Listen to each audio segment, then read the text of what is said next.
Hello everyone. In today's video, ladies and gentlemen, we'll be talking about why a good Nifty ETF or why an ETF exchange traded fund मेरे हिसाब से Nifty 50 या Nifty next 50 का जो ETF है why I think that is a good balance bank account या a better bank account मेरे हिसाब से मैं आपको अपना एक लॉजिक बता रहा हूँ. This is my personal logic.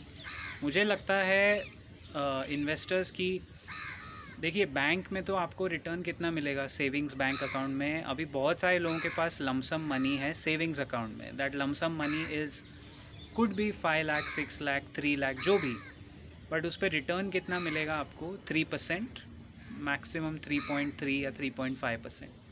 अगर आप एक बेसिक कोई भी अच्छे में अच्छा निफ्टी ETF लेते हो, निफ्टी 50 ETF मार्केट से चूज़ करके बेस्ड ऑन पास्ट परफॉर्मेंस लेते हो, तो इट्स अ नो ब्रेनर. मतलब उसमें दिमाग लगाने की भी ज़रूरत नहीं है. It's just a no brainer. आपका ज़्यादा टाइम भी नहीं लगेगा, एफर्ट भी नहीं है, दिमाग भी नहीं. It just mirrors the Nifty. जैसे जैसे निफ्टी ऊपर जाएगा या जैसे अपना बेंचमार्क मार्केट चलेगा, वो ETF भी वैसे ही परफॉर्म करने वाला है. There are lot of ETFs, lot of them are giving you exposure of the foreign markets also. But मुझे लगता है because we track the Indian markets, अगर आप इंडियन मार्केट स्पेसिफिक भी ETF रखें तो निफ्टी 50 या निफ्टी नेक्स्ट 50 या सेंसेक्स का भी एक ETF है. हालांकि हम लोग सेंसेक्स तो कम ट्रैक करते हैं, but the logic is a nifty ETF, a good or a great nifty ETF can give you 10 to 12% returns every year. मतलब हर साल एंड ऑफ द ईयर अगर आप देखोगे कभी भी कोई भी सेक्शन से 2-3 साल बाद देखोगे, तो एनुअली आपको रिटर्न कम से कम 10, 10.5 या 12% तो वैसे भी मिल रहा है. अब अगर वो 12% पे आप टैक्स भी लगाते हो, बहुत लोगों को शौक होता है ना, tax free tax free tax free. Tax से बहुत लोग डरते हैं. सो आई कैन अंडरस्टैंड, मतलब इसमें डरने की कोई बात नहीं है. आप 12% पे टैक्स भी लगा लो, 30% उसमें टैक्स भी निकाल लो.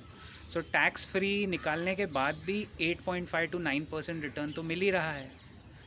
अब कौन सा बैंक अकाउंट है या कौन सा FD है जो आपको 8.5% रिटर्न देगा, राइट? कोई नहीं है. So the logic is whenever you have lump sum spare money, और अगर आपको लगता है या अगर मेरे पास अगर अभी तो नहीं, अगर कभी होगा लमसम स्पेयर मनी होगा, मुझे लगता है थोड़ा थोड़ा ETF में अगर मैं जमा करता जाऊँ, just like a stock only ना, उसका प्राइस वैसे ही फ्लक्चुएट होता है.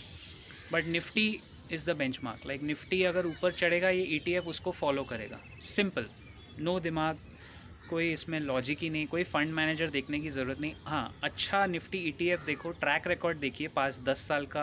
You have to see the 10 year track record and then you can take a call. But अगर निफ्टी ETF में मैं डाल दूँ और मेरा मनी मुझे नहीं चाहिए, like the money is parked over there, वो उधर ही पड़ा हुआ है, पैसा निकाल नहीं रहे हैं, तो एटलीस्ट वो 10% पैसा ग्रो तो हो रहा है. बैंक में तो डी ग्रोथ हो रहा है. Inflation is 6%, your money needs to grow by at least 9% to give you some return.